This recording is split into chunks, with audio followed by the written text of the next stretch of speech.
Today I'm going to give a brief explanation for why I won't be responding any further to BionicDance. Ah, you mean I get to have the last word? Rockin'. Let's do this.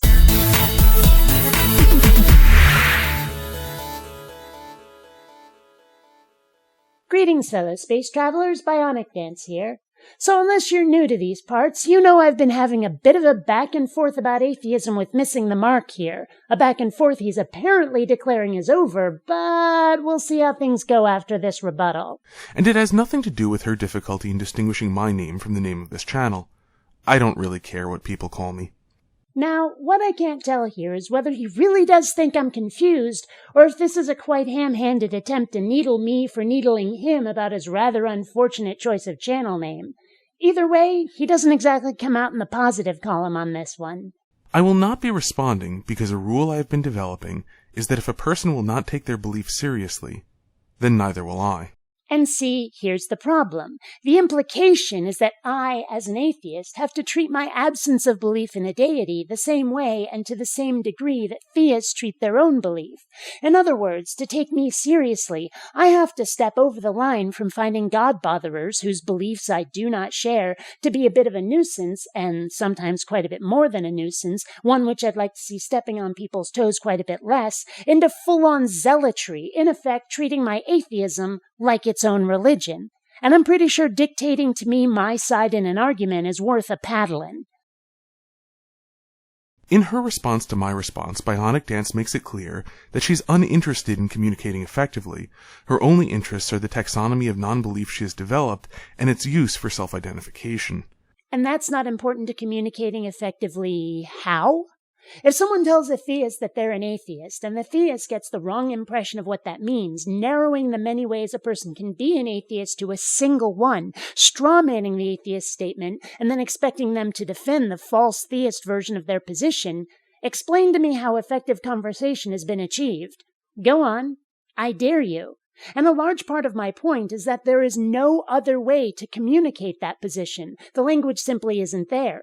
The only option is to, quote-unquote, take back the word. The theist resistance I see to allowing this, which borders on zealotry, tells me that they actually prefer the more limited definition, presumably because it makes their argument easier, and to Hades with whether or not they're discussing the actual position the atheist holds. But apparently I'm the one for whom communicating effectively is not important. Okay, if he says so. Why she cares this deeply about self-identification, I don't know. Obviously. I would have thought it was readily apparent given the arguments I made, but apparently I should have explained it using crayons and puppets. If it isn't to stave off the feelings of loneliness which can come from believing in a meaningless world which made us as a cruel joke, I'm guessing she's writing a dating app. Okay, yeah, he's definitely trying to needle me after all. That's so cute. I actually anticipated this in my original video when I mentioned that lack of belief, if meant sincerely, would be utterly uninteresting except if one wanted to date the atheist or keep the rat as a pet. Since she doesn't need my permission for how to write her dating app, why she went to the trouble of talking about my video would be a mystery if she didn't have a Patreon account. And if you were subscribed to the collaborative channel called The Breakfast Club, as you all should be, linked down in the crotch bar, from which I make not a cent, you'd have seen the video where I said that my video responses are never actually intended to persuade the person to whom I'm responding, though it'd be nice, but rather everybody else who might watch the video. I know that egos and pride can get in the way, especially online, and the idea that I'd make a video for a single person when there's millions of people on YouTube seems, to me, to be pride bordering on hubris on the part of the respondee. But if it helps you sleep better at night, fine. Believe I'm doing it for the money. After all, I make a video every day, and they're all about the most superfluous topics, right? Anyway, to explain what I mean about BionicDance not taking her own beliefs seriously, according to her, in her response to my response, this is what she believes. I am an agnostic apistivist atheist, or someone who lacks any knowledge of God's existence, does not engage in the use of faith, and therefore does not believe in any gods. But in her first response video, she described her belief thus. I'm pretty convinced that the gods I've been told about are bullshit because their existence has been proposed without evidence, demanding faith instead of providing data, and because their scriptures are usually full of plot holes, contradictions, and verifiably false historical claims. But I am leaving my eyes and ears open for a God that can be proved. If pretty convinced means seems likely but I'm not convinced, then these two statements aren't contradictory, but why she's running a YouTube channel against ideas she believes might be right is an open question.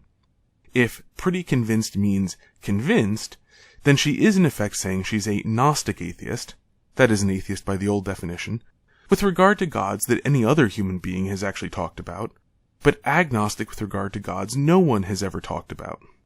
While not technically speaking a lie, neither would this be even a little bit honest. And here he strawmanned my position rather grossly, because pretty convinced and convinced are not the same thing. Because what I said is that the Abrahamic religions, like Christianity, have worse continuity than your average long-running sci-fi series. But I've often said that making their God too powerful, omniscient, omnipotent, and omnibenevolent was the worst mistake Christians ever made. It creates far too many paradoxes, and there are far too many examples in their scripture of their God failing even the basic tests of those attributes. But that doesn't mean that I'm 100% convinced their God isn't real, just that I'm convinced their description of that God can't be real. Their God being real, but his fans getting the mythos wrong, is still a possibility I'm willing to consider, provided somebody can give me reason to think that this has been done. So characterizing myself as an agnostic atheist is not dishonest, and insisting that I'm a Gnostic atheist is a complete misunderstanding of my premise. Further, she would have defended her claim that gods she's heard about aren't real, making her earlier complaints about being forced to defend a position she doesn't hold disingenuous. Over the last 7 years, give or take, I've made over 1,200 videos. I think there might be a chance I've discussed the topic at least once. Regardless, that was a side topic at best, so no, I don't think I would have jumped in head first, not without a specific request. The topic, or at least the one I was discussing, was terminology, remember? Oh, and telling me what my argument would have been? That's another paddlin'. Oh, and if pretty convinced means that she's convinced but doesn't have Cartesian certainty, unless one buys Descartes' argument that God wouldn't let a powerful demon consistently fool our senses, no one has Cartesian certainty. Theists are saying all the time that they are 100% certain, as a result of faith, which seems a bit of a paradox given that faith is belief without evidence. As I said, I'm an apistivist. I will not engage in faith, expecting objective empirical evidence instead, evidence which could be double-blind peer-reviewed for its veracity. So far, the best we've got is Jesus on toast. Putting it all together, the benefit of the doubt on this one would seem to be to assume that she's running her YouTube channel against ideas which she thinks might be right. Which, again, is a mischaracterization of my position. I'm running my YouTube channel against ideas which have been claimed but not proved, and in many cases have shown to be unlikely at best. I don't think that they might be right. I think it's extremely likely that they're wrong. To characterize my position as might be right is pretty damn dishonest. Furthermore, you actually quote a huge part of my mission here on YouTube, and like almost everything else about my position, you completely misunderstand it. Consider this clip from her second response video to me. Atheist activism is more a form of self-defense than anything else. If theists could share and play nicely with the other kids, atheists would probably just roll their eyes at ridiculous religious beliefs and go on with their lives. But of course, if she doesn't know that the theists are wrong, she doesn't know that the theists are attacking her. If the theists are right, they are sharing and playing nicely. First and foremost, unless they can prove that they're right, that last argument is irrelevant. Their attacks are being made regardless of any reasonable data showing their position to be correct. Second, even if they are right, that doesn't justify their behavior toward others. If they're going to lose their shit over things like birth control and gay marriage, they are not sharing and playing nicely. They should leave people to their own devices, to make their own mistakes, if indeed they are mistakes. It's none of their damn business, because the only thing they have to endure is knowing that there are people out there doing things they wouldn't, and only doing them to people who've given their consent.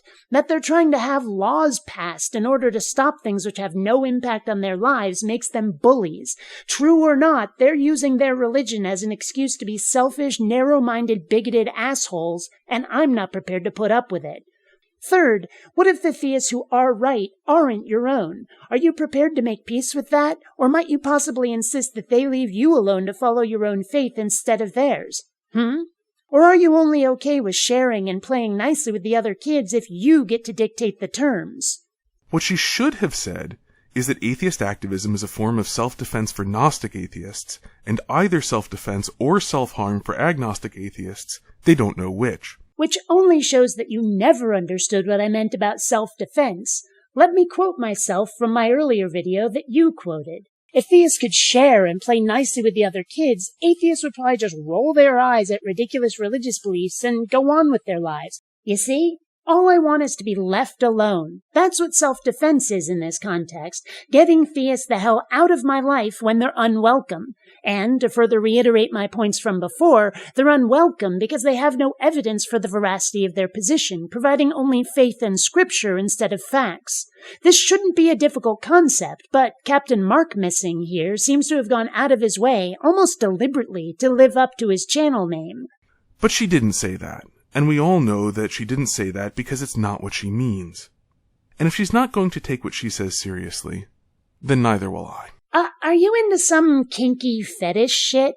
'Cause telling me whether I'm taking what I'm saying seriously, that's yet another paddling. Until next time, fellow space travelers, this is BionicDance saying don't run on automatic. Instead, please think.